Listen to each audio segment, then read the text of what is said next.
या अय्युहल्लज़ीना आमनू तूबू इलल्लाहि तौबतन नसूहा عسى ربكم أن يكفر عنكم سيئاتكم ويدخلكم جنات تجري من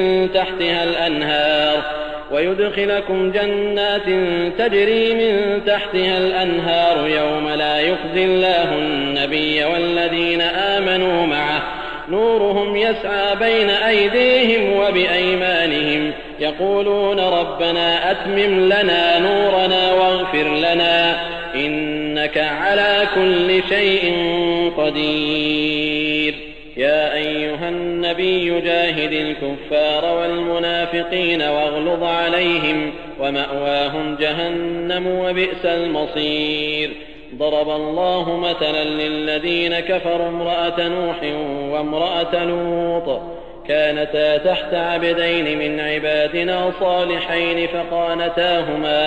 فخانتاهما فلم يغنيا عنهما من الله شيئا وقيل ادخلا النار مع الداخلين وضرب الله مثلا للذين آمنوا امرأة فرعون إذ قالت رب ابن لي عندك بيتا في الجنة ونجني من فرعون وعمله ونجني من القوم الظالمين ومريم ابنة عمران التي أحصنت فرجها فنفخنا فيه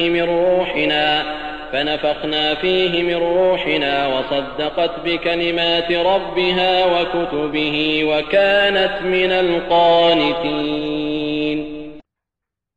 हे इमानधारकांनो, अल्लाहकडे तौबा करून परत या. तौबा करण्यात तुमची भलाई आहे.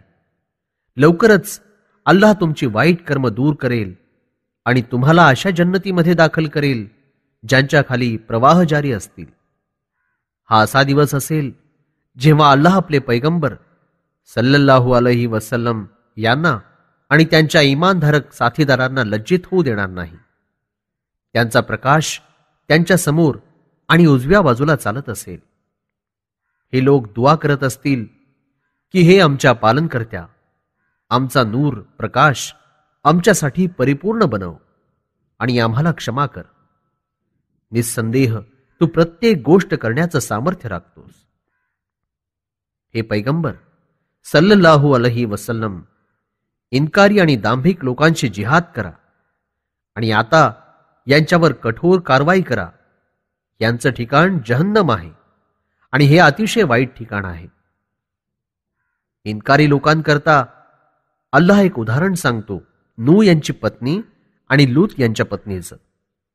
या दोन्ही स्त्रिया आमच्या सदाचारी दासांच्या ताब्यात होत्या. दोघींनी अपहार खयानत केला. तेव्हा अल्लाहच्या मुकाबल्यात आमचे हे दोन नेक बंदे आपल्या पत्नींच्या काहीच उपयोगी पडू शकले नाहीत. आणि फरमान जारी केलं गेलं की ज्याप्रमाणे दुसरे लोक आगीत दाखल होत आहेत त्यांच्यासह तुम्हीही आगीत दाखल व्हा. इमानवाल्यांकरता अल्लाह एक उदाहरण देतो फिरौनच्या पत्नीचं. जेव्हा तिनं आपल्या पालनकर्त्याजवळ दुआ केली की हे माझ्या पालनकर्त्या, मला जन्नतमध्ये आपल्याजवळ एक घर बनव आणि फिरौन आणि त्याच्या वाईट कर्मांपासून मुक्ती दे आणि अत्याचारी लोकांपासून माझी सुटका कर. दुसरं एक उदाहरण इम्रानची कन्या मरियमचं, जिनं आपल्या अब्रूचं रक्षण केलं. मग आम्ही फुंकला तिच्यात आपल्यातर्फे आत्मा.